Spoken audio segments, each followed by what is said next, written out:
Olá, sejam bem-vindos a mais um No Princípio Era Bola, o podcast da Tribuna Expresso em que descomplicamos o futebol. Nesta época festiva, estamos a gravar na tarde de terça-feira, 17 de dezembro.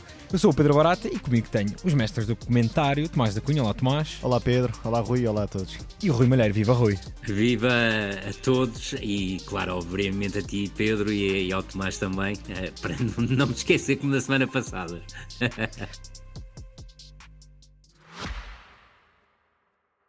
Subscrever o Expresso é ter acesso à melhor informação, a uma vasta oferta de conteúdos exclusivos e à opinião de referência. Subscrever o Expresso é tornar-se membro do nosso clube, poder ser voz ativa de uma comunidade informada e beneficiar de vantagens exclusivas. Subscreva o Expresso em expresso.pt/digital. Expresso. Liberdade para pensar. Hoje vamos falar das vitórias, não especialmente brilhantes, do Futebol Clube do Porto e Sporting, do empate do Benfica contra o AVS, AFS, equipa da Vila das Aves, enfim, como quiserem chamar. Lá fora viajaremos até Sevilha, para uma descida muito especial, e até à Argentina, onde há novo campeão. Comecemos pela partida que cronologicamente está mais próxima desta gravação. O Porto recebeu e bateu o Estrela por 2-0, uma segunda vitória caseira depois daquele empate em Famalicão que fez regressar a instabilidade à equipa e ao clube. Tomás, Vítor Bruno reagiu a esta tempestade voltando a coisas um bocadinho mais próximas do início da temporada. Esta fórmula com Galeno a partir da defesa, não propriamente como lateral, mas partindo como lateral, e Namazo a dar mais variabilidade ao ataque, convence-te mais e foge um bocadinho dos problemas que o Porto enfrentou naquele novembro tão complexo? Não convence a execução. Mais uma vez insisto. Mas a ideia pode ter méritos. Sim, tem alguma visão. Diria que Vítor Bruno está consciente dos problemas da equipa. Não se conformou. Exatamente. À Aliás, fórmula que não estava a resultar. Depois do Foi jogo algo com que o nós Famalicão, falamos aqui há 1 ou 2 Sim. semanas, a verdade é depois essa. do jogo com o Famalicão, parece-me que excluiu a hipótese, não é que não possa acontecer em determinados momentos, mas pelo menos a nível de campeonato, excluiu um pouco a ideia de juntar PP, Galeno e Samu no ataque do Porto. Lá está, para ter mais capacidade de jogar por dentro, de criar combinações. Agora, uma coisa é a intenção, outra coisa é a forma como o Porto joga. E mais uma vez senti muitos problemas de exploração e diversidade do jogo ofensivo. Aliás, as oportunidades foram escassas também, sendo que o Porto conseguiu às vezes entrar no corredor central com as arrancadas de PP a partir do centro-esquerda, também um ao outro toque de Namazo, sendo que há um problema grave de qualidade individual e não sei se é de treinador apenas a questão que o Porto está a atravessar. Na minha opinião não é. E é que o Porto perdeu os jogadores que realmente marcavam a diferença, e falo de Taremi, não necessariamente na época passada, mas ao longo das épocas do iraniano, a mesma coisa com Evanilson, sobretudo Francisco Conceição, que é um jogador mesmo que não tem igual neste plantel. A ideia neste jogo com o Estrela passou por ter uma construção a 3 com o Eustáquio para criar a superioridade e depois explorar ligações por dentro, com Galeno a romper no lado esquerdo. Só que não houve muitas oportunidades para Galeno chegar de trás em condições de desequilibrar, sendo que é um jogador mais limitado quando recebe estático, com bola no pé, exatamente. Depois, falta talento, falta quem marca a diferença. Namazo é um jogador que até tem alguma técnica, tem uma boa relação com bola, mas não tem relação com o gol. Não tem, é um jogador que não muda de velocidade, não cria através do drible, não tem propriamente tem muita dificuldade frente para a baliza nos movimentos. Exatamente, e com isto limita o ataque do Porto em termos de desequilíbrio. Sendo que nesta proposta, eu diria ambiciosa por um lado de Vítor Bruno, ou seja, o Porto é uma equipa que quer elaborar os ataques, quer empurrar o adversário, só que isto também retira margem de manobra a Samu, que é um jogador muito limitado em termos associativos e tem-se notado bastante nas últimas partidas, mas também não houve capacidade de chegar em profundidade por fora para solicitar Samu através de cruzamentos. Aliás, lembro-me de uma jogada, talvez uma das melhores do Porto, em que Martim Fernandes ganha a linha de fundo e a bola sobra para Fábio Vieira rematar com perigo, mas é pouco. Aconteceu raras vezes neste jogo com o Estrela, portanto creio que Vítor Bruno continua a luta com a própria equipa, com o próprio plantel.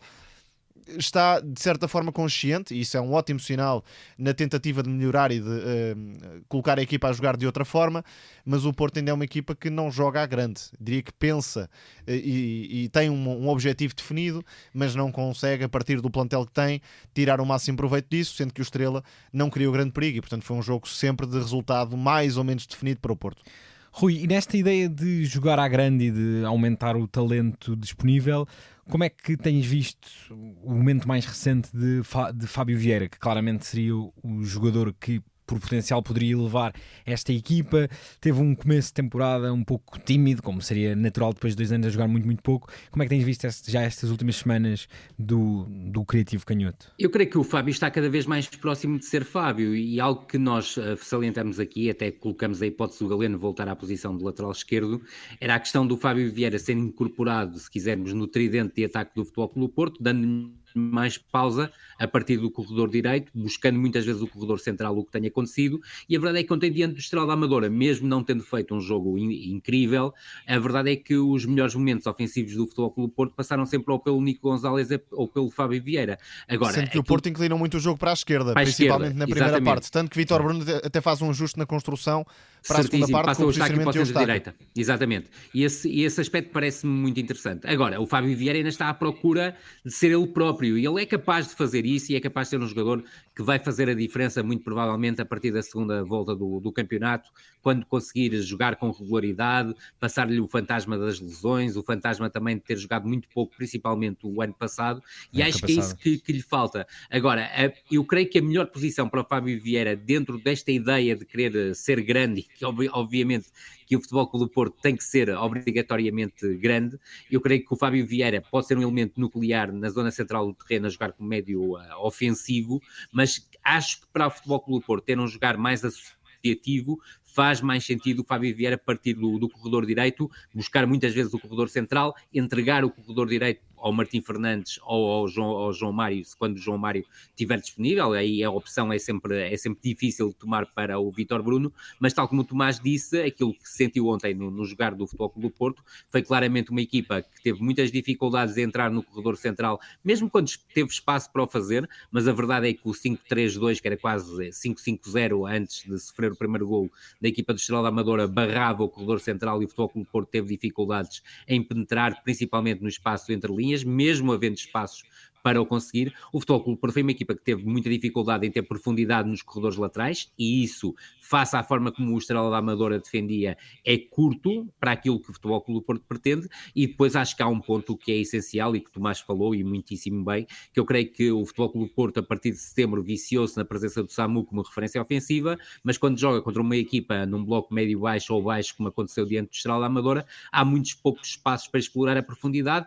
Quando é um vício que tem claramente consequências. E agora não dá nada ao avançado. Exatamente. Se calhar é a tal luta que me parece que Vítor Bruno tem tido entre jogar para o avançado ou beneficiar o avançado, perdendo algum controle, perdendo alguma capacidade de gerir ritmos, mas da forma como o Porto jogou contra o Estrela, não dá nada ao avançado, tanto que tem apenas uma oportunidade ou semi-oportunidade na primeira parte, PP, e que ele quando nem consegue PP rasga com espaço. Exatamente. Mas estes 2 jogos, Midtjylland e Estrela, o pano de fundo disto tudo é que a equipa precisava mesmo de ganhar para quebrar um pouco aquela má dinâmica de Famalicão, ganhar alguma tranquilidade, porque esse também é um ponto muito importante na análise. Esta equipa, e que se viu nestes jogos, é que mesmo com 2-0, mesmo com a equipa a ganhar, há menor oportunidade do adversário, há assobios, há instabilidade, e portanto para conseguir melhorar a equipa era mesmo preciso ganhar estes jogos em casa. E não sofrer golos. Exatamente, também essa estabilidade que acaba por ser importante, e Otávio está a regressar de forma positiva, até porque, sendo um jogador que ainda comete um ou outro lapso, está a medir melhor as abordagens, e isso é importante para o Porto, sendo que é um central canhoto, e essa variabilidade também é importante para Vítor Bruno. E a dinamização do corredor esquerdo que falavas, e muito bem, principalmente na primeira parte, passou muito pela capacidade que o Otávio teve, quer para entregar, quer também para conduzir.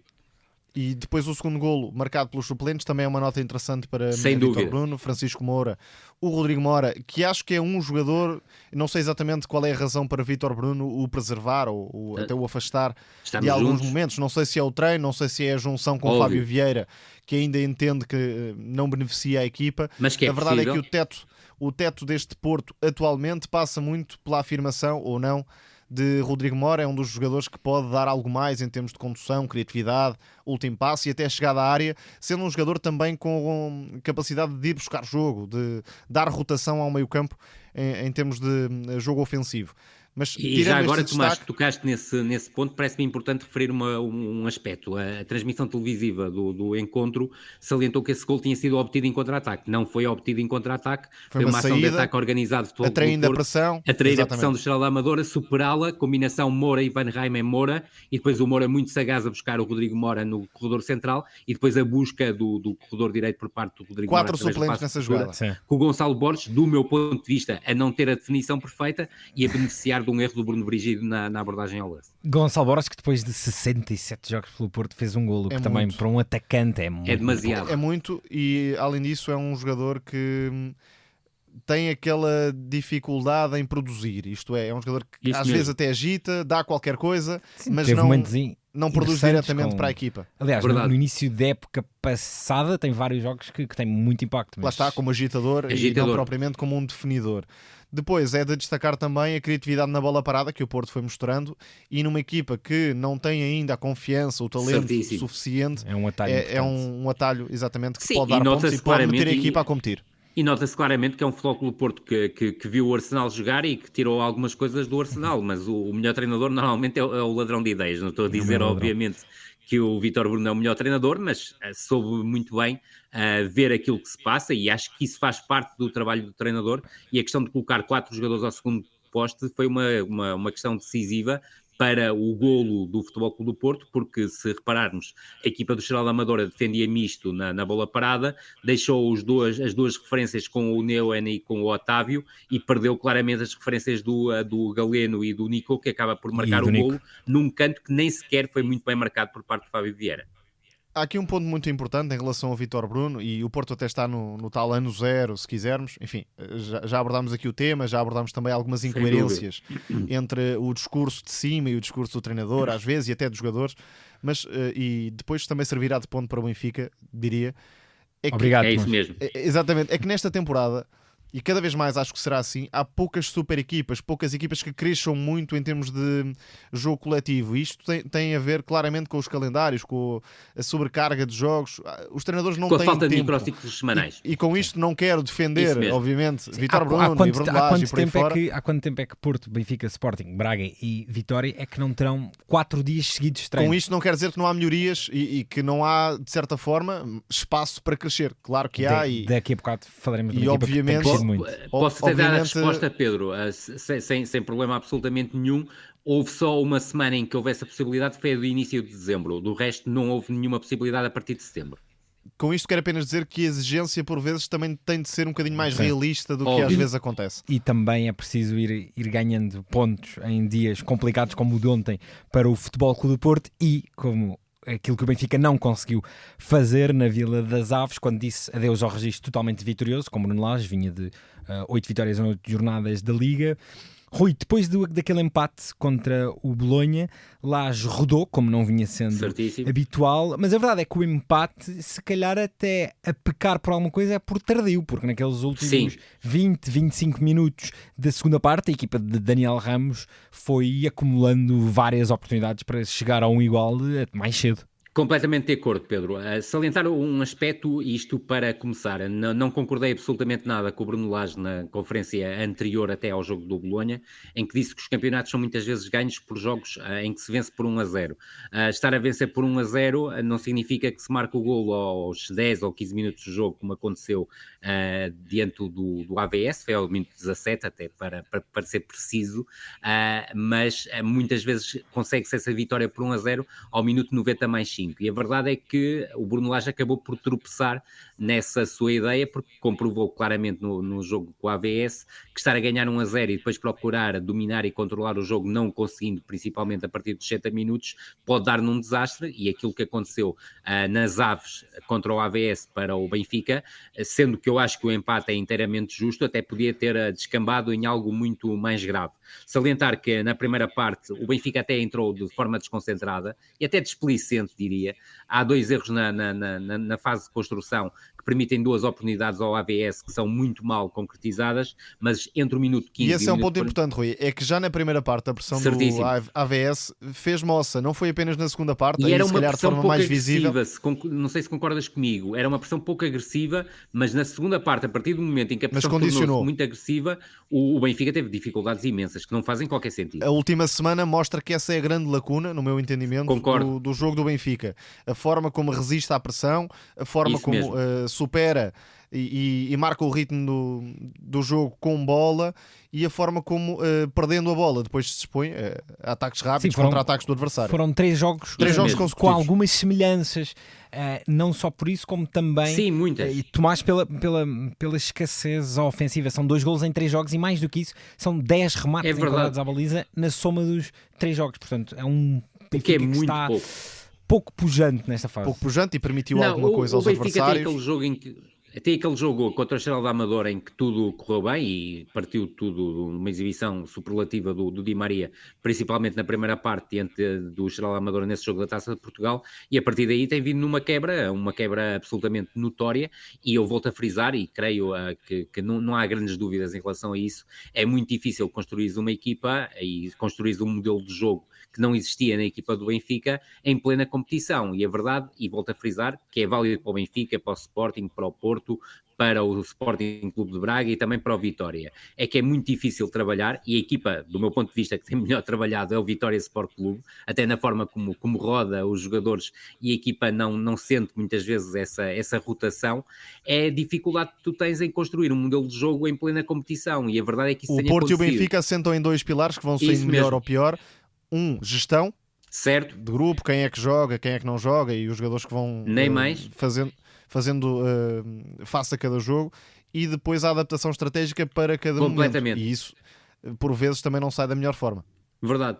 Em relação àquilo que me perguntavas, jogo contra o AVS, o Benfica marca o 1-0 através do Amnouni, talvez numa das melhores jogadas coletivas do Benfica nesta temporada, capacidade para ir atrair o adversário para o corredor esquerdo, variar para o corredor central, ir para o corredor direito, onde o Amnouni aparece logo numa primeira instância em combinação, para depois chegar à zona de finalização. A partir daí, o Benfica contentou-se com o domínio e controle da partida, teve ainda na primeira parte 2 oportunidades para fazer o 2-0, e podia tê-lo feito, até porque a equipa do AVS, a partir do momento em que sofreu o primeiro golo, teve uma quebra anímica grande, e é uma equipa com francas limitações, não há como contornar isso. A verdade é que na segunda parte o Benfica já entra com uma agressividade, quer com bola, quer sem bola, muitíssimo baixa, ou seja, na sequência de uma primeira parte já em adormecimento. É certo que as 2 primeiras oportunidades da segunda parte pertencem ao Benfica, e cá está, mais uma vez podia ter feito o 2-0. A partir do minuto 60, Daniel Ramos bateu claramente o Bruno Lage na forma como fez substituições. É certo que não mudou a estrutura, o Daniel Ramos, mas trouxe jogadores que trouxeram coisas diferentes,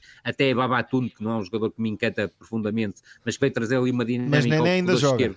Exatamente. Ainda joga, e não só a finalizar. Não, é verdade. Trata bem a bola, sabe ligar. Não, o Nené é um caso inacreditável no futebol, fantástico. quer dizer, com 41 anos, ser um jogador capaz de criar desequilíbrios numa defesa do Benfica, sobretudo formada pelo Tomás Araújo e pelo António Silva na zona central, não é para qualquer um, e a verdade é que um dos lances, e é um lance que, do meu ponto de vista, ficou por marcar uma grande penalidade a favor do AVS, é criado pelo Nené excelente bola, exatamente, numa situação em que sai do corredor central para o corredor esquerdo, o que é absolutamente notável. Mas dizer sobre tudo isso, a partir do momento em que o AVS faz as 3 substituições, com o refrescar mais da equipa do que fazer alterações táticas, juntando à substituição que tinha feito, e que eu creio que ficou claramente a ganhar com a saída do Zé Luís lesionado para a entrada do Nené, o Bruno Lage procura responder no minuto seguinte, e creio que comete um erro ao tirar o Leandro Barreiro. Não que o Leandro Barreiro estivesse a fazer uma exibição inacreditável, bem pelo contrário, mas estava a fazer uma exibição positiva, mas a mudança do 4-3-3 para o 4-2-3-1 facilitou aquilo que foi a tarefa do AVS, que naquele período, se quiseres, naquele período de um quarto de hora até a entrada do Florentino, teve 4 chegadas com muito perigo à zona de finalização, 2 delas negadas pelo Trubin, uma negada pelo poste, 2 delas finalizadas pelo Nené. É sempre importante referir isso, e a verdade é que mesmo com a entrada do Florentino, mesmo o Benfica tendo voltado a entrar numa situação de mais controle e mais domínio, o Benfica nunca se voltou a sentir confortável com bola, continuou a consentir que a equipa adversária chegasse às zonas de finalização, o que tem sido um problema do Benfica nas últimas jornadas, e eu creio que tem muito a ver com esta situação que o Bruno Lage tem procurado alterar de estruturas entre o 4-3-3 e o 4-2-3-1, nomeadamente na questão da segunda parte, porque é importante o Abnouni ter jogo, porque o Abnouni é um jogador claramente capaz de fazer a diferença, e quando o jogo partia, ou parecia que estar a caminhar para uma vitória magra, a tal vitória magra por 1-0, que o Bruno Lage acha essencial para conquistar títulos, eu não acho, o Benfica acaba aquela por bola parada final, trio. Num duplo erro do meu ponto de vista. O Trubin, ao contrário do que tem sido o hábito nos últimos jogos, tem uma má intervenção em termos de construção, e depois o Rolaiser faz uma falta completamente absurda sobre um jogador que estava de costas para a baliza. Sendo que é o próprio Rolaiser que também está na zona onde sem dúvida. o jogador do AVS finaliza. Apesar de aí, enfim, ser mais estrutural é diferente do que... mas primeiro eu também gostava de dizer uma coisa, e provavelmente vocês os dois concordarão comigo, que é a questão do Lucas Piazon, que é um jogador claramente acima do nível da média do AVS, e que só não tem outro tipo de carreira, porque foi um jogador tremendamente infortunado por lesões, e também admite por alguns problemas psicológicos não ter correspondido àquilo que era o novo Kaká. Andou naquele carrossel de empréstimos via Chelsea. Enfim, agora, depois de brilhar no Mundial Sub-17. Exatamente. O Benfica não pode, em momento algum, permitir que o AVS conquiste a primeira bola através do Ru, e depois que a segunda bola seja finalizada pelo Devenish com o Rolaiser completamente estático para fazer o golo em cima mesmo do final do tempo de descontos. Portanto, do meu ponto de vista, e reforçando a ideia, o AVS consegue um empate com toda a justiça, as coisas podiam ter corrido pior ao Benfica. Agora, também é certo que o Benfica podia ter resolvido o jogo da forma como tem resolvido os últimos jogos, sem grande brilhantismo. Em relação à substituição do Barreiro, porque acho que a maior parte associa a viragem no jogo à saída de Barreiro. Mas não. Entendo essa perspectiva, mas não é diretamente pela saída de Barreiro. É pelo que aconteceu e pelos jogadores que entraram. Pavlidis e Di Maria perderam praticamente todas as bolas em que tocaram, e com isso não deram tempo de ataque ao Benfica no meio campo ofensivo, e permitindo oportunidades ao AVS de crescer no jogo. Depois, relacionou-se também com o jogo do Mónaco, onde aí sim Bruno Lage parte completamente do meio campo, tira o Florentino e coloca um avançado, se não estou em erro. Não é bem o que aconteceu aqui, porque o Austin se passou para o meio campo. Ou seja, em termos de estrutura, a equipa manteve-se mais ou menos como estava. A diferença é que Di Maria é um jogador diferente, em termos de apoio no corredor direito, e perdendo tantas bolas, ele e Pavlidis acabaram atrás do Babatunde, não é? Sim, foi mais isso. Manter uma tendência que já. Mas já o que quero dizer é que não me parece que o jogo tenha estado partido propriamente. Não concordo. O Benfica foi muito mais exposto porque não controlou com bola. Isso é diferente de ter o jogo de vai e vem, como teve no Mónaco. E basta olhar para aqueles 30 minutos finais para se perceber que não é bem a mesma coisa. Em relação às substituições e à gestão do Bruno Lage, não sei se terá sido muito equilibrada no último mês. E com isto quero dizer que o 11 titular, e há claramente um 11 titular para Bruno Lage, foi um bocadinho levado ao limite, e depois agora mudou 5 ou 6. Exatamente, isso e mesmo. Agora teve a necessidade de mudar 5 ou 6. Não foi por aí que o Benfica não levou os 3 pontos. Atenção, aliás, há várias exibições bastante interessantes. Até porque podia já não ter levado os 3 pontos, por exemplo, contra o Vitória. Exatamente, quando não rodou. Podia ter acontecido noutro momento, não há uma relação direta, até porque o Benfica cai exatamente quando Bruno Lage começa a fazer substituições. Ainda assim, tecnicamente, na gestão da posse, Sheldrop e Rolaiser deram alguma coisa de interessante e a explorar para os próximos tempos. E o Sheldrop claramente a merecer mais minutos de utilização, pelo que tem oferecido no pouquíssimo tempo que tem jogado. Eu creio que o que eu quero é uma atravessa uma fase descendente, o que é normal, até porque entrou muitíssimo bem, mas creio que o Sheldrop merecia mais minutos. Depois, até porque os nossos ouvintes podem não saber, o Benfica obviamente joga na quinta-feira diante do Nacional o jogo em atraso, vai ter que apresentar, se quisermos, o mesmo 11 que utilizou diante do Nacional. Se quiser deixar algum desses jogadores de fora, e esse 11 é o 11 habitual do Benfica, esse jogador terá que ficar de fora dos convocados, não pode ir para o banco dos suplentes. E esse aspecto eu creio que também contribuiu para aquela que foi a gestão adiante do AVS. Já o Sporting, depois de 4 derrotas seguidas, venceu, teve a primeira vitória no campeonato com João Pereira. Tomás, o técnico valorizou o facto de, ao contrário do que sucedera em Moreira de Cónegos ou na Bélgica, o Sporting desta vez ter permitido o empate e depois regressado à vitória e não agravado mais essa situação. Não é uma afirmação um pouco bizarra, ou seja, valorizar que depois de sofrer o empate contra a lógica ao contrário. Contra o Boa Vista se conseguiu a vitória e não penalizar o facto de A equipa ter duas vezes deixado o permitido jogo o Boa Vista, que chegou ao Alvalade com descontrolar-se. 4 golos não de penalti e que fez 2 golos em Alvalade. 100%. É um discurso muito poucochinho de João Muito Pereira, pouquinho aliás. mesmo. Nesta altura tem muitas dificuldades em expressar-se corretamente, e atenção que isto não tem nada a ver com o Ruben Amorim, não estou a dizer que deve falar como o Ruben Amorim, deve falar sim como um treinador do Sporting, e é isso Ele que confundiu-se claramente todo, não tem baralhou-se feito. todo naquela conferência de imprensa, é uma coisa inacreditável. E também não estou a falar de oratória, estou mesmo a falar da mensagem. Isso da mesmo. mensagem que passa, não pode justificar-se com uma equipa guerreira que lutou pelo resultado, que tem muitos minutos nas pernas. E um Isso treinador que tem 4 jogos na Primeira Liga não pode dizer no início da minha carreira e depois falar no passado. Quer não dizer, pode. está no início da Tem muitas carreira. dificuldades em passar a mensagem da melhor forma, mas enfim, passando para o jogo diretamente, aqueles 45 minutos iniciais foram claramente o melhor que o Sporting apresentou sob o comando Certíssimo. de João Pereira. Por um lado, porque o Boa Vista não teve a melhor abordagem tática, deu muitos espaços e isso não tem acontecido nas últimas partidas. Verdade. E depois, porque o Sporting conseguiu retomar alguns mecanismos que andavam perdidos, e não necessariamente porque João Pereira assim o quis, mas a equipa conseguiu entrosar-se mais no meio campo ofensivo, sobretudo no lado direito, com Catamo e Trincão, muitas vezes com uma junção no corredor lateral e a partir daí criando o desequilíbrio, com João Simões em alguns momentos, e Muito belo jogo bem. de João Simões, é uma aposta ganha claramente, não havia grandes dúvidas, mas está aí a comprovar o talento que tem esse jovem médio, conseguindo crescer mais na meia esquerda também para criar desorganização na defesa do Boa Vista, que anda não estando 100% confortável, e convém recordar que é um jogador que sempre jogou da direita para Da dentro, direita. para usar o pé esquerdo. Ainda assim é o mais esclarecido naquela zona, neste É o momento, melhor dos jogadores que tendo em tem à conta disposição neste momento. o cenário disponível. É isso Max mesmo. Araújo ainda é muito irregular nas ações. Concordo. Está muito bem no segundo golo do Sporting, por exemplo, mas tomou algumas decisões muito A precipitadas. desconfiança da bancada também não ajuda. Sim, não é um jogador muito prático neste momento. Agarra muito a bola, prende muito a decisão. Isso, neste momento, não está a ajudar necessariamente a equipa do Sporting.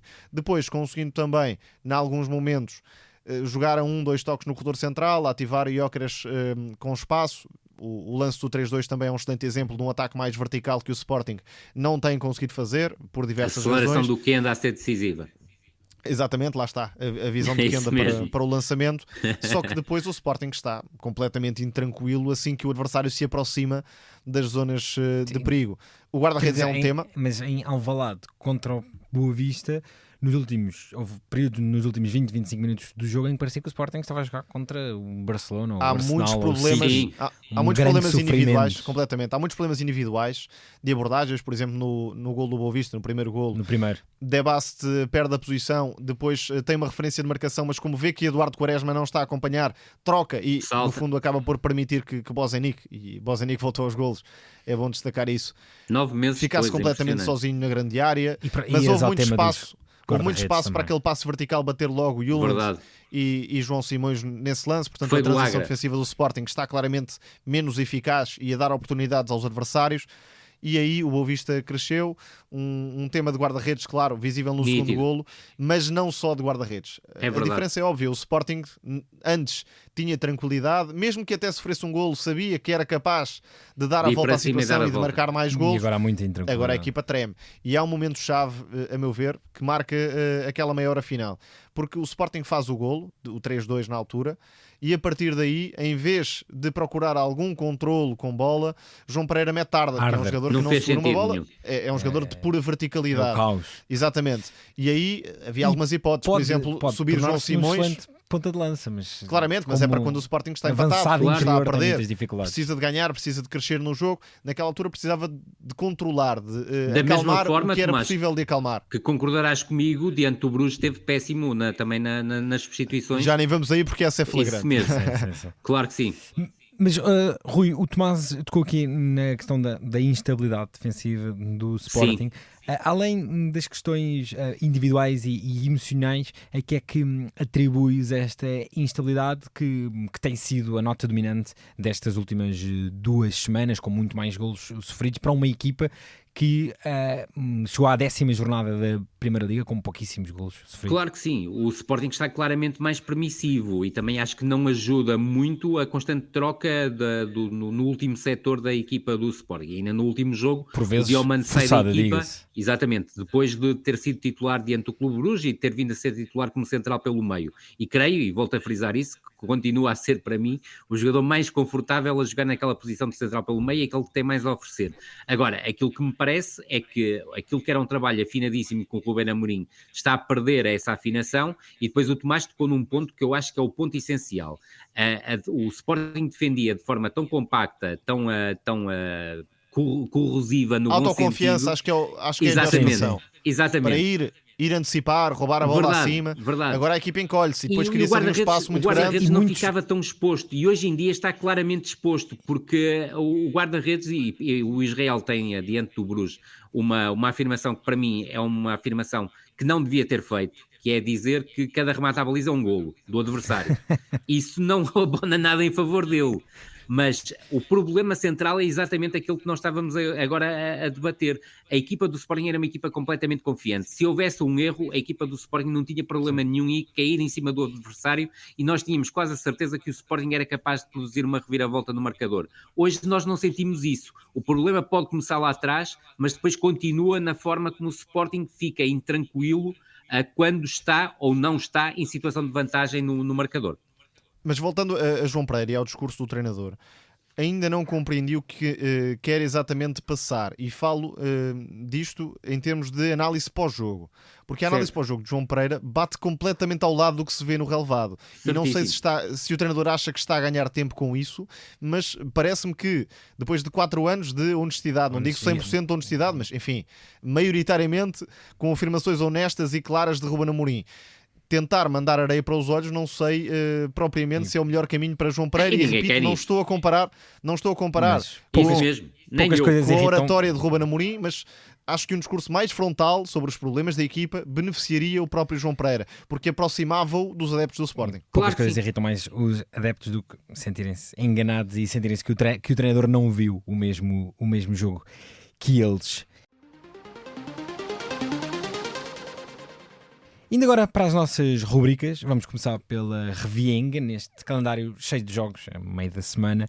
Tivemos uma segunda-feira com muito emocionantes confrontos, não provavelmente no Dragão, mas em Braga, e em Vila do Conde, Braga 3, Famalicão 3 e Rio Ave 2, Vitória 2. O Rui vai querer destacar o meio campo do Vitória, portanto vamos começar pela pedreira. Tomás, o Hugo Oliveira estreou-se no Famalicão nesta partida absolutamente frenética. Tivemos gente que no Famalicão costuma estar em destaque neste tipo de jogos de maior cartaz, Gustavo Sá, Gil Dias corresponder, um Sporting Braga com sinais de contestação para Carlos Carvalhal, eu diria preocupantes, mas o que é que o ex-adjunto de Marco Silva trouxe já de diferente ou de assinalável? Antes de mais, há que destacar que estas 4 equipas de que vamos falar são 4 das equipas que têm a obrigação de apresentar realmente algo em termos futebolísticos. Concordo. E não há muitas equipas, infelizmente, no futebol português de quem possamos dizer isto na atualidade. Em relação ao Hugo Oliveira, há muita curiosidade para acompanhar o trabalho do ex-adjunto e treinador de guarda-redes em particular, mas também com peso nas restantes decisões. É importante Exatamente. Dizer que recentemente as suas funções já eram mais alargadas, portanto ele não salta de técnico de guarda-redes para treinador principal. Mas faço esta ressalva porque é uma espécie de mini Fulham, não sei se para o futuro, mas pelo menos agora uma espécie de mini Fulham a tentar aterrar em Portugal, com um 4-3-3 de construção, tentando atrair o adversário com distâncias largas, portanto as posições bem definidas dentro de campo. Uma curiosidade que achei relevante, não sei exatamente se vai beneficiar a 100% o jogador, por isso tenho a curiosidade, é o posicionamento de Zaidu. Em vez de ser um médio construtor, é mais um médio de espaço entre linhas e de ligação. Mais à frente. Vamos ver o que o Hugo Oliveira tirará de Zaidu, sendo que Topic, exatamente, sendo que Topic foi o médio centro, um jogador também muito qualificado para a saída de bola. Destacaria também Lucas Calegari, que é um jogador que compara o Ian Couto em termos de características, baixinho, mas muito capaz na condução de bola para sair da pressão, e foi assim que o Famalicão de facto conseguiu muitas vezes ligar e explorar o lado contrário, algo que o Fulham também faz bastante bem, com Marco Silva. A relação que se destacou foi claramente a do lado direito, com Gustavo Sá, que é um médio capaz de tudo no meio campo, jogar em dupla, jogar mais à frente, jogar mais em zona exterior. Eu acho que é o Ballack do futebol português. Tem golo, é um jogador que cada vez mais completo. É uma boa analogia. O Gustavo Sá claramente é um dos jogadores mais interessantes da Liga, não há dúvidas sobre Sem isso. dúvida. E o Gil Dias, embora não tenha a regularidade de outros, tem uma certa apetência para se destacar em jogos de sobretudo importância neste tipo de elevada. jogo. É E verdade. com grandes golos também. De facto, essa relação no lado direito, não só em ataque organizado, mas também quando o Famalicão teve mais espaços para explorar, resultou muito bem. É uma equipa com talento individual, claro, para aspirar a coisas interessantes nesta liga. Em relação ao Braga, é mais do mesmo. Isto não abona a favor de Carlos Carvalhal, mas E o que não abona são as palavras de António Salvador em Roma. também é grave o estado em que o Braga se colocou. Se os nossos ouvintes não souberem só em 10 segundos, o Braga perdeu de maneira clara na capital italiana, um resultado que, enfim, não é propriamente uma grande surpresa, e o presidente foi bastante crítico da equipa, dizendo que as más exibições e os defeitos da equipa já se vinham, já vinham acontecendo nas últimas partidas, e sabemos qual é o padrão, às vezes, de instabilidade do presidente do Eu Braga. diria que não são nas últimas partidas, é nas últimas épocas. E por isso é que não é um tema de treinador, por mais que Carvalhal tenha, claro, os seus méritos e deméritos, mas Arthur Jorge sofria do mesmo. Daniel Sousa não tivemos tempo para perceber, mas Durou a um equipa mês. também não estava muito afinada do ponto de vista defensivo, no pouco que se viu do trabalho de Daniel Sousa. É um tema de construção do plantel, de incapacidade de resolver, porque imagino eu, os problemas estarão identificados, não estão a ser resolvidos como o Braga precisaria nesta altura. Por isso, São a tão transição- visíveis como identificáveis, Tomás, completamente de Exatamente. acordo. Identificar é fácil, resolvê-los não tem sido tão fácil. Mas a equipa, quando perde a bola, fica sempre muito exposta, quer no corredor central, quer nas costas dos laterais. E neste jogo em Certíssimo. particular, a entrada de Garbi foi um convite para o Famalicão desequilibrar Completamente. através de Gil Dias e Gustavo Sá. Por isso é que dois Depois, gols surgem por ali. individualmente, exatamente. Os jogadores do setor defensivo não estão ao nível Braga, ou em geral não Certíssimo. estão ao nível Braga. Por exemplo, o Niakate até tem estado um bocadinho mais confortável com a defesa a 3 de Carvalhal, mas nos corredores há jogadores de clara apetência ofensiva e não tanto de trabalho defensivo. Portanto, laterais mais alas. É, Exatamente. Roger, Gabri É que- e Garbi não... Carvalhal, por exemplo, fez um Galeno, mas o Galeno tem Certo. uma disponibilidade física e para defender que nem todos os jogadores dessas Não, nem características o próprio Gabri sempre Martinez apresentam. tem disfarçado em alguns jogos esse tipo de problema. É um jogador com a disponibilidade física do Galeno, nem de perto nem de longe. Sim, até Exatamente. porque E isso depois não a é crise fácil de encontrar. ofensiva é notória. O Rodrigo Salazar, que está muito bem no lance do empate, mas tem sido um bocadinho apagado, vá lá, nos últimos tempos. Ele está a jogar Ricardo Horta claramente com algumas limitado, Tomás, oscilações. não tenhas Sim. dúvidas em relação a isso.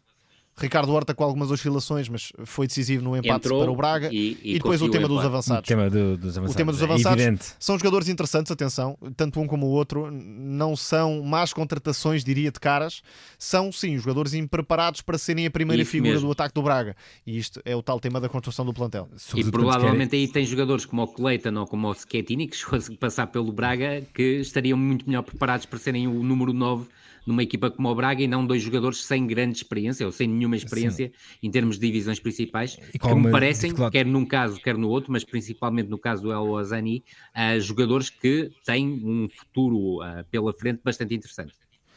Rui, o Tomás centra-se aqui no Braga Famalicão. Sei que muito queres falar do Rio Ave Vitória, sendo que já agora metemos aqui uma rúbrica dentro de uma rúbrica, porque dentro desta resenha que Certíssimo, queres juntamos. dar Fazemos a arte vem depois aos belos médios que o Vitória Sport Clube tem. Samu, Tiago Silva, Tomás Andel e particularmente sei que queres destacar o Manu Silva. Sim, o Manu Silva está um jogador cada vez mais completo. Eu sei que o Tomás o elegeu como uma das possíveis revelações do campeonato. Creio que já no ano passado, não, Da Tomás? época passada. Exatamente. Como Com central, toda a razão. o que é Quem viu curioso. o Manu Silva jogar ao serviço do Feirense percebeu que era ali um jogador claramente para a primeira divisão. Claramente, se tivesse espaço de afirmação, e felizmente teve-o, ainda que passo a passo, para uma equipa como o Vitória Sport Clube, e isto é o tipo de prospecção que muitas vezes falha aos clubes portugueses, mesmo a clubes não na dimensão tão grande como é o caso do Vitória, mas a outros em conseguir olhar para a segunda liga e ver qual o potencial, principalmente futuro, que os jogadores podem vir a ter.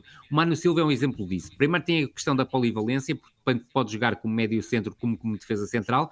Eu gosto mais particularmente do Manu Silva a jogar no meio campo, e a verdade é que hoje em dia sentes que o Manu Silva tanto pode ser complementar ao Tomás Andel, como pode ser complementar ao Tiago Silva, e em algumas circunstâncias, se o treinador do Vitória, o Rui Borges, quiser, até podem jogar os três juntos. Agora, Aliás, o Manu não há Silva... médio que não resulte com o Rui Borges. Desde a Certíssimo. época passada É é um verdade, festival de médios. Por isso, até a minha questão de destacar os médios, e agora até posso acabar os destaques. O Pedro já salientou e muito bem o Samu, que é um médio de características diferentes, é um médio muito interessante na primeira fase de pressão, mas depois que também sabe jogar a bola e trata muito bem a bola e também sabe chegar às zonas de finalização e marcar golos.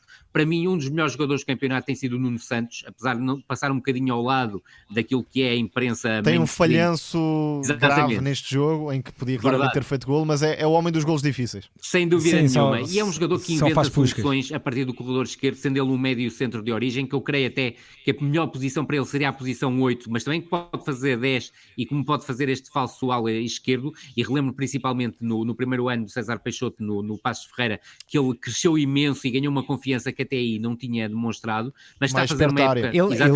Ele no Boa Vista com Jesualdo chega a ser médio centro, de facto. Certíssimo, e hoje em que dia eu acho que é a quase posição dele, falso, muito sinceramente. E hoje em dia vemos quase a falso extremo esquerdo. Exatamente. Disseste, Rui, e se quiseres ter outro caso igual, que é o do João Mendes, que é curiosamente outro jogador que passou pelas mãos do César Peixoto na Académica, em que era também um jogador que tanto podia jogar a 10 como a 8 e que hoje também vês como falso extremo porque tem essa capacidade. Ou seja, há um conjunto de médios de características diferentes, completamente complementares, mas que dão uma mais-valia à equipa do Vitória absolutamente tremenda. E indo agora ao encontro da tua questão, eu creio que o Rio Ave entra muito melhor no jogo, muito mais agressivo que a equipa do Vitória, o que também compreendo porque o Vitória não está habituado a esta situação de jogar praticamente 3 em 3 dias ou 4 em 4 dias, e na Suíça, diante do St. Gallen, teve um jogo em que acabou de construir um resultado extraordinário, com uma vitória por 4-1, mas houve aquele momento em que estava a ganhar 2-0, completamente por cima do jogo,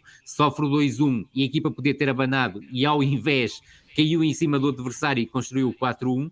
Agora, a primeira parte do Rio Ave, do meu ponto de vista, é muito positiva. Grande gol do Clayton. Para mim, o Clayton, e já aqui tinha tocado nesse assunto, é o melhor avançado daquilo que podemos definir como abaixo dos 3 grandes. Joga fora da área e faz golos. Completamente, é absolutamente impressionante, já tinha mostrado isso no Casa Pia, também não é por acaso que o Rio Ave, neste caso Rio Ave SAD, fez o investimento que fez num jogador como o Clayton. Depois, muito bem também o Fábio Ronaldo, que voltou a ter uma oportunidade como titular e soube aproveitá-la e acabou por fazer o 2-0. E é um luxo tirar Fábio Ronaldo e meter Tiago Moraes. Completamente. Uma equipa que não do top 5 da Liga. Sem dúvida alguma, completamente de acordo contigo, Tomás. E depois dizer, e eu acho que é de inteira justiça, a segunda parte do Vitória Sport Clube em Vila do Conde, eu creio que serão talvez os melhores 45 minutos da temporada, não só do Vitória, mas também como de alguma equipa em termos coletivos no campeonato. Isto porquê? Porque em 15 minutos consegue o 2-2, com uma facilidade absolutamente tremenda.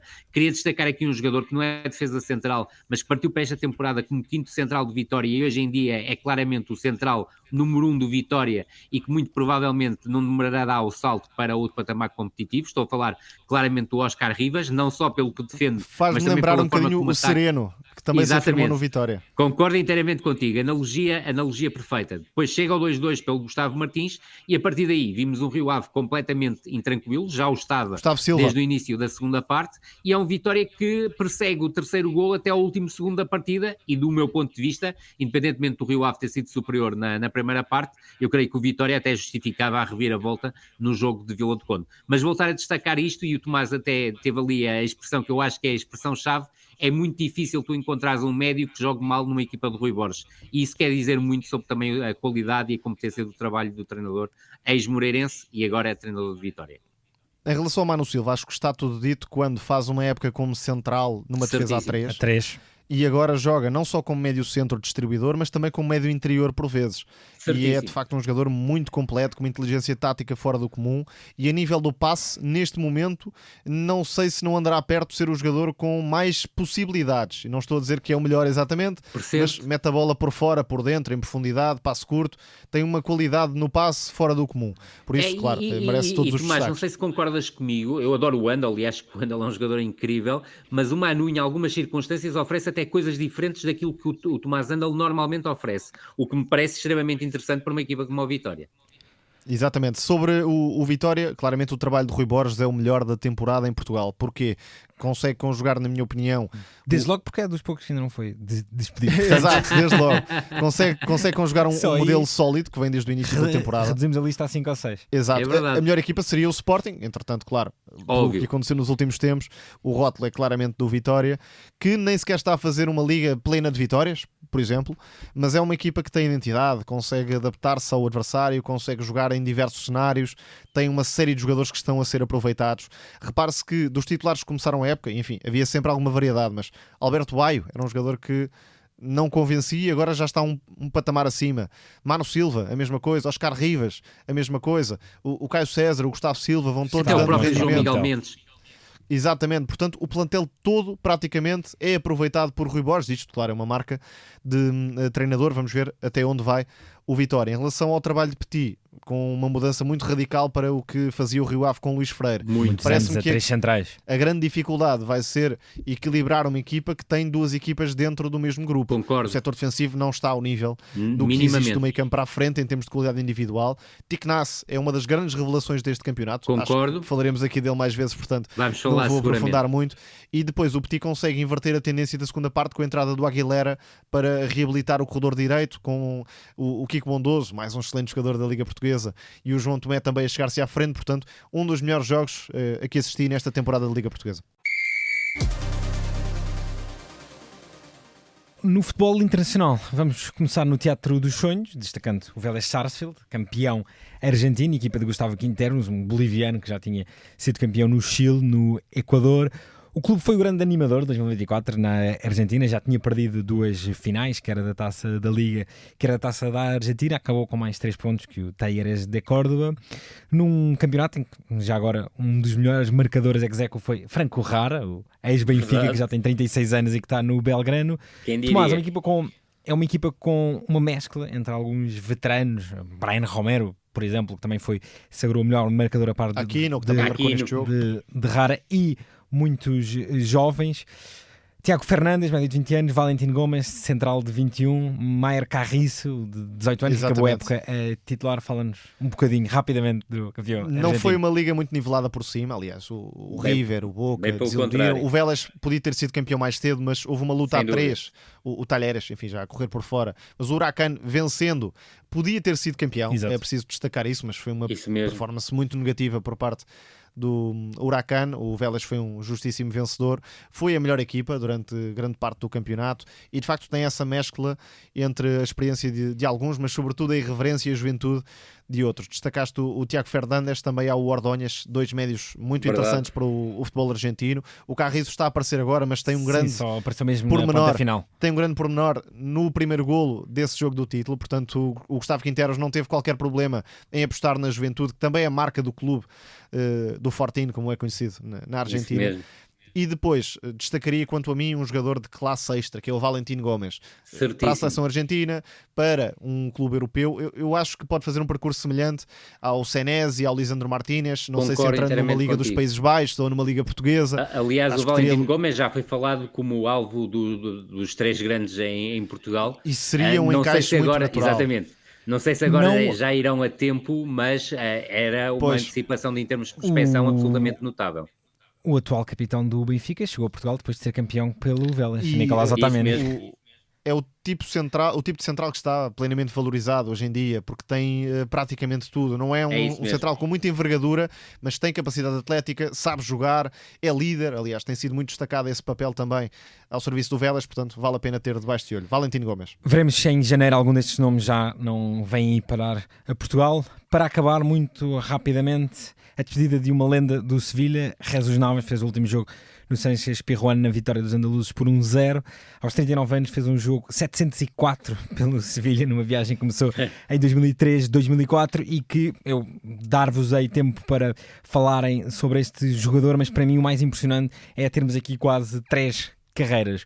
O extremo irrequieto das taças UEFAs do meio da primeira década do... E não há Sevilha sem Jesus Navas, no fundo é isso. Do É século isso XXI, depois o jogador que vai para o Manchester City e o jogador que renasce agora, conseguindo ainda Lateral direito. ser campeão da Europa como lateral Exatamente. direito e conseguindo o feito absolutamente incrível de ter estado em todas as conquistas da Espanha, as da época dourada, isso, 2010 e 2012, e as desta época com a Liga das Nações no verão de 2023 e o Europeu em 2024. Tomás começa, depois acaba o Rui. É um caso raro, portanto não podíamos deixar de o destacar. Um jogador com uma profunda ligação a um clube. Aliás, Joaquim é um caso parecidíssimo, que o Betis também... No rival. Eles têm uma relação muito bonita, os dois. Que o Betis também conseguiu aproveitar e valorizar, diria.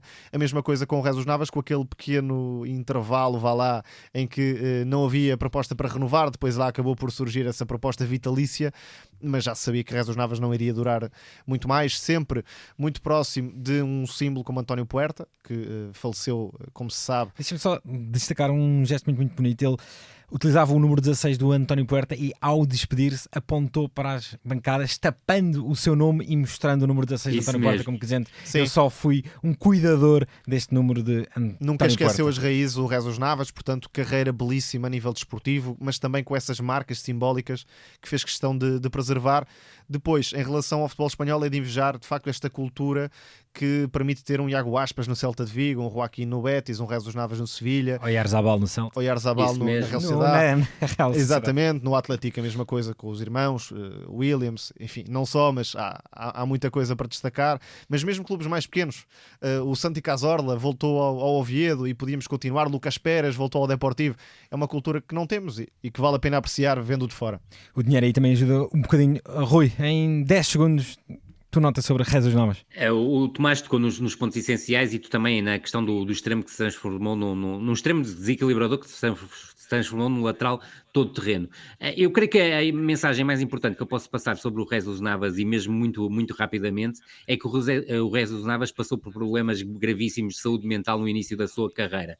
Ele não viajava de avião, não era capaz de o fazer, e a verdade é que com o passar do tempo conseguiu vencer essa barreira e ultrapassá-la. Isso é uma prova que todos podemos superar todos os problemas que temos a nível de doença mental, desde que devidamente acompanhados. Isso foi aconteceu com o Jesus Navas, e aos 39 anos tem uma carreira absolutamente superlativa, para além de ter mais a conquista de títulos, quer pelo Sevilha, nomeadamente no caso dos troféus internacionais, e as vitórias pela seleção espanhola, acompanhando duas gerações, o que eu acho absolutamente notável. Mas isso é a prova que nunca vale a pena ceder à doença mental, e há sempre um caminho pela frente e um caminho que podemos seguir, principalmente não de forma individual, mas sempre a pensar de forma coletiva, porque há sempre alguém que nos está disposto a ajudar. Só uma última nota 2 em 1. Diego Milito é o novo presidente do Racing. Lá está, Verdade. esta vontade de voltar às raízes. E Lisandro Lopes, que também foi campeão Isso no mesmo. Racing, terminou a carreira. Portanto, acho que faz todo o sentido destacar não Muito só o que bem. fez no Porto, e foi ótimo na altura Jogador o incrível. trabalho de Lisandro Como o que Lopes, fez no mas Racing. também o resto da carreira e a forma como terminou. Foi então mais um episódio do No Princípio Era a Bola, com sonoplastia do Tomás Delfim. Tomás da Cunha, obrigado. Obrigado, até para a semana. Rui Malheiro, obrigado. Muito obrigado, até para a semana. Grande abraço a todos. Obrigado por ter estado aí desse lado e já agora, boas festas.